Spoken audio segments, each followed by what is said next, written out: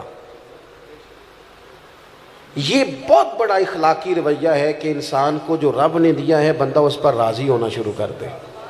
حضرت حکیم بن حزام کہتے ہیں ہم نے بیعت کی تھی کہ محبوب ہم دنیا داروں کے سامنے کبھی ہاتھ کمزور کر دیتے ہیں لوگ، آپ دکھڑا سنا کے دیکھ لیں، بنتا بھی کچھ نہیں اور آپ کی بات بھی ادھر ادھر نکل جاتی ہے۔ تھوڑا مضبوط ہوں زندگی میں کچھ، اور زندگی میں ایک وقت ایسا بندے پہ آتا ہے جب وہ تنہا رہ جاتا ہے اور اپنے چاروں جانب جب وہ گھوم کے دیکھتا ہے تو پھر اسے سمجھ آتی ہے سہارا اللہ رسول کا ہی ہے، اور پھر وہ بات اسے تگڑا بھی کر جاتی ہے، مضبوط کر جاتی ہے، اسے جینا آ جاتا ہے۔ حضرت حکیم بن حزام کہتے ہیں وہ ہم نے طے کر لیا تھا اور اتنا طے کیا تھا کہ جناب حکیم بن حزام بوڑھے ہو گئے تھے۔ یہ ہے اخلاق جو حضور نے سکھایا۔ بڑھاپا تھا، گھوڑے پہ بیٹھے تھے یا اونٹ پہ بیٹھے تھے تو ہاتھ کے اندر درہ تھا، وہ درہ زمین پہ گر گیا، قریب غلام کھڑا تھا، حضرت حکیم بن حزام خود نیچے اترے، وہ درہ اٹھایا، دوبارہ بیٹھنے لگے تو ذرا تکلیف ہوئی تو خادم کہنے لگا حضور مجھے بتا دیتے، فرمانے لگے حضور سے وعدہ کیا ہے کہ کسی سے سوال نہیں کروں گا۔ اپنی زندگی میں نہ طے کریں کہ میرے مالک نے جہاں مجھے رکھا ہے بڑا ہی سونا رکھا ہے، بڑا ہی بہترین رکھا ہے، اس کو طے کریں۔ اگر آپ اپنے رب کی عطا پہ مطمئن ہو جائیں گے تو زندگی مطمئن ہو جائے گی۔ یہ بہترین اخلاق ہے کہ انسان اپنی ذمہ داری، ہمیں دوسروں کا سارا پتہ ہوتا ہے کہ وہ کام صحیح نہیں کر رہے، اور یار یہ تو آپ سے حساب ہی نہیں ہونا، آپ سے تو آپ کا حساب ہونا ہے کہ جو آپ کی ذمہ داری ہیں وہ آپ ٹھیک پوری کر رہے ہیں۔ آپ اپنی ڈیوٹی کو مضبوط کریں بجائے اس کے کہ ادھر ادھر دیکھا جائے۔ اللہ کے حضور دعا کرتا ہوں اللہ ہم سب کے لیے عمل کا رستہ آسان کرے۔ آخر دعوانا۔ تو ہمارے پاس قرآن پاک سب سے بڑی دلیل ہے، سب سے بڑی۔ اگر کافروں کے پاس قرآن پاک کا کوئی جواب ہوتا نا تو وہ بدر میں تلواریں لے کے نہ آتے، قرآن کا جواب لے کے آتے۔ جواب ختم ہو گیا تھا تو انہیں تلوار اٹھانی پڑی تھی۔ قرآن پاک صداقت کی دلیل۔ ہمارے ہاں ہوا یہ کہ قرآن کے قاری تو اللہ کے فضل سے موجود ہیں، حافظ بھی موجود ہیں، ابھی انشاءاللہ صاحبزادہ صاحب کی بھی دستار بندی ہوگی، قاری ہیں، حافظ ہیں، عالم ہیں۔ ضرورت ان لوگوں کی ہے جو قرآن پاک سے محبت کریں، جو کسی قاری صاحب سے آ کے کہیں میرا دل کرتا ہے آج آپ مجھے سورہ ملک کی تلاوت سنائیں، میرا دل کرتا ہے سورہ رحمان پڑھ کے سنائیں۔ بڑی اچھی بات ہے، محفلوں میں رکے آتے ہیں، بڑی اچھی بات ہے، سونی بات ہے، لوگ فرمائش کرتے ہیں فلانی نعت پڑھو، لیکن چلو کوئی ایک رکا آ جائے کہ جناب سورہ یاسین پڑھو، کبھی آ جائے، دل کرتا ہے کبھی آ جائے۔ آیا نہیں ویسے ابھی تک، کبھی آیا نہیں، آنا چاہیے کہ نہیں آنا چاہیے؟ اچھا ایک اور مسئلہ ہے، نقیب، خطیب، نعت خواں، میری طرح جو بندہ بھی اسٹیج پہ آئے گا وہ آ کے کہے گا سارا قرآن حضور کی تعریف ہے، یہی کہتے ہیں سارے تے سناندے شعر نے، بھئی سارا قرآن بقول تیرے حضور کی تعریف ہے تو پڑھ نہ چار آیتیں، پھر وہ آئے تو ایک بھی نہیں سنا رہا سارا قرآن۔ بلکہ اب تو اللہ خیر کرے، میں تو اسٹیج پہ پریشان ہو جاتا ہوں جب نقیب محفل کو دوڑ دھوپ کرتا ہے نا بہت زیادہ، بھاگ کے ادھر چلے گئے، بھاگ کے ادھر چلے گئے، مائک نکال لیا، کہتے پرا ہو جو میں جملہ دین لگا، تو کئی دفعہ پوچھنے کو دل کرتا ہے تو جملہ دین لگا کہ بم جلان لگا ہے، بات کر جو کرنی ہے، اور جو بات تو نے اتنا زور لگا کے کی وہ بڑے آرام سے بھی ہو سکتی تھی۔ تو یہ مزاج نہیں سنجیدہ لوگوں کا، سنجیدگی فکر حسن ہوتا ہے زندگی کا۔ میری بات کی سمجھ آ رہی ہے؟ اور یہ اسٹیج والوں کی غلطی نہیں ہوتی، ہم جو سننے سنانے والے ہیں نا، میری ہمیشہ یہ رائے رہی ہے کہ نعت پڑھنا بھی بڑا کمال ہے لیکن اصل تو سننا کمال ہے، اس لیے کہ نعت صحابہ پڑھتے تھے اور مدینے والے محبوب سنا کرتے تھے۔ تو جب سماعتیں زیادہ مؤثر ہوں گی، مہذب ہوں گی، تو انشاءاللہ سننے والے بھی اسی ترتیب سے چیزوں کو مرتب کریں گے۔ عام دام برسر مطلب قرآن پاک ہمارے پاس دلیل، اور قرآن پاک میں سچ مچ ہر چیز کا حل موجود ہے، لیکن اس کے لیے جو قرآن پاک سے پیار کرے، قرآن پاک سے محبت کرے۔ آپ یقین کریں کہ اب تو کئی دفعہ نا مشکل محسوس ہوتا ہے کہ کس طرح کر کے اللہ رسول کی بارگاہ میں جائیں گے۔ پیروں کے آستانے، محفلیں، جلسے، فلاں چیز، ہر شے زیادہ، تلاوت تھوڑی. یعنی محفل نعت میں ایک بندہ صرف قرآن پاک پڑھنے والا قاری، وہ بھی شروع میں لگا دو، اور 11 بندے نعت پڑھنے والے. بھئی آپ ضرور نعت پڑھیں، پر قرآن تو اصل ہے،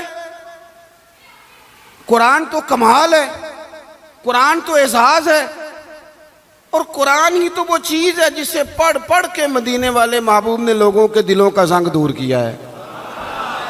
آپ بغیر قرآن کے کیسے انقلاب برپا کریں گے؟ اور اب بہت سارے لوگ ہیں، وہ آج کل ایک جماعت چلی ہے نا جو کہتی ہے صحابہ کے سب سے بڑے محب ہم ہیں. پھر ایک اور نکلی ہے جو کہتے ہیں کہ ہمیں زیادہ سمجھ آئی ہے، امام حسن سے بھی زیادہ سمجھدار ہیں، انہیں زیادہ سمجھ آئی ہے. اور خدا کے بندو، میرے رسول پاک کی ہر نسبت اگر حضور کی اولاد کی بات ہو تو میرے امام کہتے ہیں تیری نسل پاک میں ہے بچہ بچہ نور کا، ایک ایک بچہ حسن والا. اور کس بندے میں جرت ہے، اتنی طاقت رکھتا ہے کہ وہ یہ عقیدہ پھیلائے کہ نبی پاک کا کوئی صحابی ٹھیک نہیں؟ تجھے کس نے یہ اجازت دی ہے؟ اپنے قد کے مطابق بات کرنی چاہیے. یہ حضور کے صحابہ ہیں، حضرت ابو بکر صدیق سے لے کر سیدنا امیر معاویہ تک. حضور کا ہر صحابی آنکھوں کی ٹھنڈک ہونی چاہیے، تبھی عقیدہ حسین رہتا ہے. یہ جو کمزوریاں دکھائی جا رہی ہیں یہ صرف کتابوں سننا سے، یعنی لوگ شعروں کے زور پر عقیدے تگڑے کرنا چاہتے ہیں. شعر ہم سے زیادہ کون پڑھے گا؟ ہمیں تو بیماری ہے شعروں کی. میں سمجھتا ہوں اچھا شعر تو اچھے ادب کی علامت ہوتا ہے، لیکن شعر ہے، عقیدہ نہیں. عقیدہ قرآن و حدیث ہے، عقیدہ کتاب و سنت ہے. میری بات کی سمجھ آ رہی ہے آپ حضرات کو؟ آپ شعر پڑھ کے عقیدے کوئی مضبوط کریں گے؟ شعر وہ جو عقیدے کی تائید میں ہو. عقیدے کی اعلیٰ حضرت نے درجنوں آیات لکھی، حدیثیں لکھی، اور اس کے بعد شعر لکھا کہ تو زندہ ہے واللہ، تو زندہ ہے واللہ. تو یہ تائید میں ہے. بہرحال اس طرف جانا نہیں چاہتا، تو اصل ہمارے پاس قرآن پاک، اور قرآن کہتا ہے ذالک الکتاب لا ریب فیہ، تمہیں وہ شانوں والی کتاب دی ہے جس میں شک کی گنجائش ہی کوئی نہیں، کوئی شک ہی نہیں، بے عیب لا ریب. قرآن مجید اپنی ایک الگ تازگی رکھتا ہے، ایک الگ حسن رکھتا ہے، وقار رکھتا ہے. اور حضور نے پتہ کیا فرمایا؟ مولا علی راوی ہیں حدیث کے، محبوب نے فرمایا میرا قرآن کبھی پرانا نہیں ہوگا، اسے جب بھی پڑھو گے نا، جتنی دفعہ بھی پڑھو گے نا، جس رنگ میں بھی پڑھو گے نا، جس ٹائم بھی پڑھو گے نا، تمہیں نئی تازگی عطا کرے گا. اللہ نے توفیق دی ہے، کئی دفعہ گزرے ہیں، قرآن مجید کے ترجمے اور تفسیر کو دیکھا ہے. لیکن آج بھی جب دوبارہ پڑھتے ہیں نا کسی تفسیر کو، تو ایک ہی آیت نئے معنی دینا شروع کر دیتی ہے، نئے مفاہیم، نیا حسن، نئی جاذبیت. قرآن پاک پڑھیں، قرآن پاک سے دلچسپی پیدا کریں، قرآن مجید کے ترجمے کو سمجھیں، قرآن مجید کی تفاسیر کو دیکھیں، اپنی دلچسپیاں قرآن پاک کے ساتھ مضبوط کریں. صحابہ کیا کرتے تھے؟ حضرت سیدنا ابو موسیٰ اشعری رضی اللہ تعالیٰ عنہ قرآن مجید بڑا سونا پڑھتے تھے. ہر بندہ ہر کام نہیں نہ کر سکتا. حضرت عمر فاروق، علم کا یہ حال ہے کہ حضور فرماتے ہیں میں نے خواب دیکھی ہے، خواب میں دودھ پی رہا تھا اور اتنا دودھ میں نے پیا کہ میرے ناخنوں میں بھی سفیدی آ گئی. فرمایا پھر جو بچ گیا میں نے خواب میں عمر کو دے دیا. یا رسول اللہ اس کا معنی کیا ہے؟ فرمایا اس کا معنی علم ہے. اللہ تعالیٰ نے حضرت عمر کو حضور کے علم کی خیرات عطا کی، اتنے بڑے عالم ہیں. لیکن حضرت عمر بڑے کھلے دل سے کہتے تھے بھئی قرآن ابی بن کعب سونا پڑھتے ہیں، لہذا تراویاں یہی پڑھائیں گے. وہ تراوی کی امامت کرتے تھے. ہر بندے میں ہر خوبی نہیں ہوتی، اور کسی کی خوبی کو تسلیم کرنا یہ بہت بڑے انصاف کی بات ہے. حضرت ابو موسیٰ اشعری قرآن پاک سونا پڑھتے تھے، تو کبھی ملاقات ہوتی تو حضرت عمر کہتے ابو موسیٰ یار ذرا مجھے میرے رب کی یاد تو دلا دے. تو وہ کہتے حضور آپ کو کوئی رب بھولا ہوا ہے؟ فرمایا ذرا یاد تو دلا. پھر وہ قرآن پاک پڑھتے، اور جب وہ قرآن پاک پڑھتے تو حضرت عمر روتے. قرآن مجید کے ساتھ اپنی دلچسپیاں، اپنا مزاج. مفسرین نے لکھا ہے کہ صحابہ جب ایک دوسرے سے ملتے تھے نا تو السلام علیکم کے بعد سورہ عصر کی تلاوت کرتے تھے. وہ کہتے تھے کہ اس کے اندر اللہ تبارک و تعالیٰ نے دین اسلام کی چیزوں کو، بنیاد اور اساس کو جمع کر دیا، اپنا ذوق قرآن پاک کے ساتھ۔ دیکھیں یورپ میں تھوڑے دن پہلے میں ایک آرٹیکل دیکھ رہا تھا، اب لڑکے اور لڑکی کو شادی سے پہلے باقاعدہ کورسز کرائے جاتے ہیں، موٹیویشنل اسپیکر کے پاس لے جایا جاتا ہے، کیونکہ وہاں مزاج ہے اکیلے رہنے کا، تنہا رہنے کا، تو شادیاں زیادہ چلتی نہیں، کسی کو برداشت ہی نہیں کرتے۔ وہ کہتے ہیں پہلے انہیں کورس کرا لو 2-3 ہفتے کا، انہیں سکھا لو کسی کو برداشت کیسے کرنا ہے۔ ویسے آج کل ہمارے ہاں بھی برداشت کوئی زیادہ کوئی نہیں، ہمارے بچے بھی جب سے موبائل آیا ہے نا، وہ بھی کوئی کونے ڈھونڈتے ہیں، چلو بچیاں نو کیا کھڑا ہے، سیانے بھی آندے نے بھئی نہ ہی کوئی کام دسو سانو، سمجھدار ترین بندے۔ کئی دفعہ کہتے ہیں بچیاں دی خواہش ہے جی پیر صاحب ایک فوٹو کھچنی، میں کہا بچیاں دی ہے نا، تسی تے سائڈ تے ہو نا بچوں، آپ کدھر آ گئے بیچ میں، تو بچوں کی خواہش ہے۔ یعنی وہ جو خاص رغبت ہم نے موبائل سے پیدا کر لی، تو پھر بندہ تنہائی پسند ہوتا ہے، کسی کے ساتھ وقت نہیں گزار سکتا، مشکلات ہوتی ہیں۔ اب کتابیں لکھی جاتی ہیں زوجین کے حقوق پر، لیکچر دیے جاتے ہیں۔ میں کہتا ہوں ساری دنیا کے ماہر نفسیات کٹھے کرو اور سارے لیکچر ایک جگہ پہ، اور قرآن مجید کا ایک جملہ ایک جگہ پہ، ہن لباس لکم وانتم لباس لہن۔ اللہ فرماتے ہیں مرد عورت کا لباس ہے، عورت مرد کا لباس ہے۔ یہ آپ لے لیں، آپ نکال لیں، جتنے لوگ بھی ہیومن رائٹس پہ بات کرتے ہیں، جتنے لوگ بھی آپ کو زوجین کے مسائل سکھاتے ہیں، جتنے بھی، یہ ایک جملہ کہ مرد عورت کا لباس ہے، عورت، اس سے بڑی بات مل نہیں سکتی آپ کو۔ 3 باتیں مفسرین نے لکھی، زیادہ لکھی ہیں، میں 3 عرض کرتا ہوں۔ وہ کہتے ہیں ایک تو بات یہ ہے کہ بندہ جتنا مرضی بھی سونا ہونا، لباس نہ ہونا پہنا ہوا تو بدصورت لگتا ہے۔ لباس شخصیت کا آئینہ دار ہے۔ وہی بندہ دیکھیں نا، میں کسی کی بات نہیں کرتا، میں پرسنل ذاتی طور پہ محسوس کرتا ہوں کہ میں ننگے سر بیٹھا ہوں نا، خالی ننگے سر، تو مجھے کئی دفعہ بچے بھی کہہ دیتے ہیں کہ بابا ٹوپی کدھر ہے؟ اور اگر آپ ٹوپی پر امامہ رکھتے ہوں، آپ کا اعزاز اور ہے۔ لباس سے انسان حسین ہوتا ہے، بغیر لباس کے نہ مہذب ہوتا ہے، نہ حسین ہوتا ہے، نہ شائستہ ہوتا ہے۔ اللہ نے کہا کہ تنہا تنہا زندگی کیسے گزارو گے؟ مرد عورت کا لباس ہے، عورت مرد کا لباس ہے۔ یہ ازدواجی زندگی تمہیں سجائے گی، تمہارے ہاں اولاد ہوگی، تمہارے رشتے بڑھیں گے، سسرال کے میکے کے رشتوں میں وسعت آئے۔ پھر دوسری بات مفسرین نے لکھی، مرد عورت کا لباس ہے، عورت، آپ کو سردیوں میں بھی لباس کی ضرورت ہوتی ہے اور گرمیوں میں بھی لباس کی ضرورت ہوتی ہے۔ یعنی اگر آپ شدید گرمی میں بھی باہر نکلیں گے تو کوئی آپ سے کہے گا او کپڑا رکھ لے وہی سرتے، اس کا مطلب ہے لباس گرمی سے بھی بچاتا ہے اور سردی میں تو پھر ضرورت ہے ہی۔ تو یہ جو میاں بیوی ہوتے ہیں نا، یہ بھی ایک دوسرے کو دکھوں سکھوں سے بچاتے ہیں۔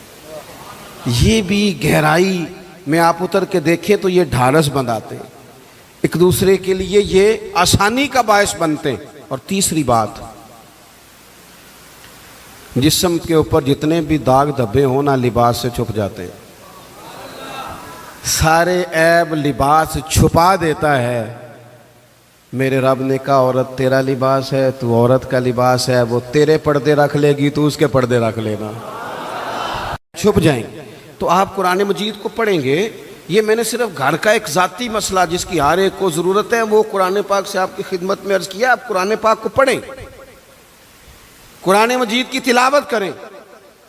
آپ میرے پاس ایک صاحب آئے تھے، کہنے لگے میں اخلاقی بلندی چاہتا ہوں لیکن قرآنی اخلاق سے، میں نے کہا تو صرف سورۃ حجرات کی تلاوت کر، اس کو سمجھ لے جا تو ایک سورت پڑھ، تجھے اندازہ ہو جائے گا کہ کتنے بلند اخلاق کی قرآن بات کرتا ہے۔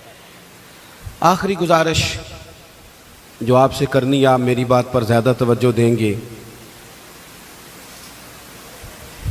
قرآن پاک خالی بھی پڑھا جائے نا تو رحمت کا نزول ہوتا ہے۔ یعنی ایک حرف پڑھنے سے 10 نیکیاں ملتی ہیں۔ اور حضور نے وضاحت کر کے کہا کہ میں یہ نہیں کہتا کہ الف لام میم ایک حرف ہے، فرمایا الف ایک ہے، لام دوسرا ہے، میم 30 نیکیاں ملتی ہیں۔ آپ کی میں بات نہیں کرتا، لیکن چند ایک لوگ جن کو میں زیادہ قریب سے جانتا ہوں، جہاں مجھے زیادہ، میں خاص اپنے دوستوں کو اکیلے میں بھی گزارش کرتا ہوں کہ یار مجھے لگتا ہے کہ تجھے کئی مہینے ہو گئے تو نے قرآن پاک نہیں دیکھا۔ میرے رضا صاحب رحمۃ اللہ علیہ مریدوں سے کہتے تھے قرآن دی ضرور کھولنا، اور ایک صاحب ایسے تھے کہ جو بڑے سخت مصروف رہتے تھے،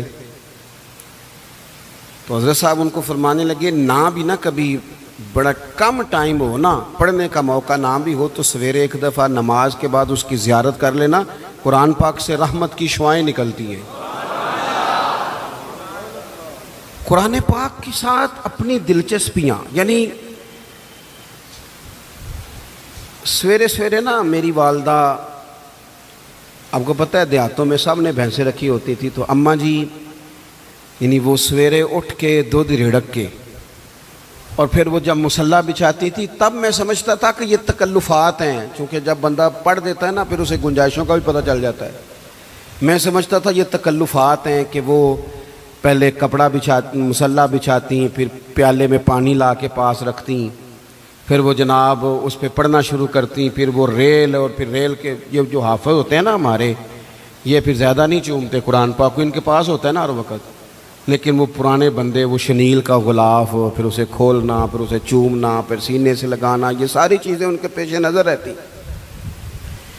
اماں جی نا وہ نماز پڑھ کے قرآن پاک کے کوئی 2-1 رکوع پڑھ کے پھر آواز دیتی، وہ تسی اجے بھی ستے ہو، میں دودھ بھی رڑک لیا، نماز بھی پڑھ لی، سبق بھی پڑھ لیا، اٹھ جاؤ نا، اب تو ٹائم تھوڑا رہ گیا نماز کا۔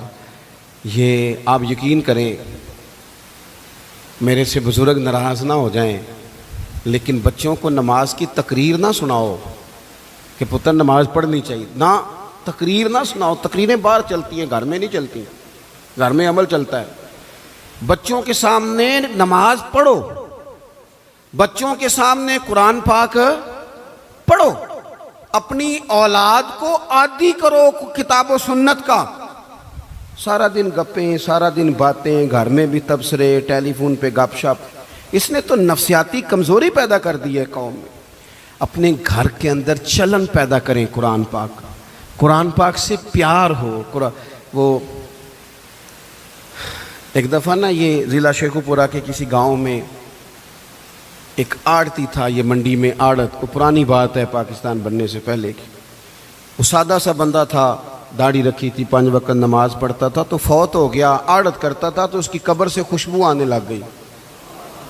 یہ تو کدی کسی پیر دی قبر چوندی تو پھر کوئی منڈیاں نے وٹت کرنی سی پیراں دیاں نے، پھر تو کمال ہو جانا تھا، اللہ خیر فرمائے، اللہ ماشاءاللہ، پھر کوئی کہانی، کوئی کرامت ادھر ادھر سے جوڑ جاڑ کے بھی لوگ بنا لیتے ہیں۔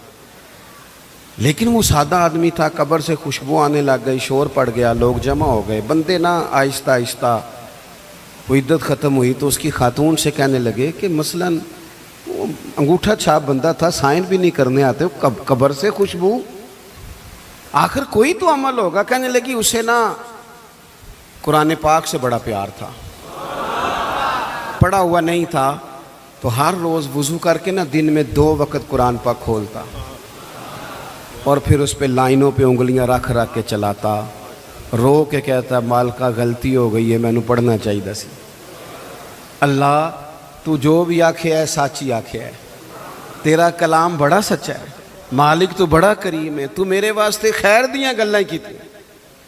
کہتے ہیں وہ قرآن پاک سے بڑا پیار کرتا تھا، بیماری، تندرستی، سفر، حضر، قرآن سے بڑا پیار کیا۔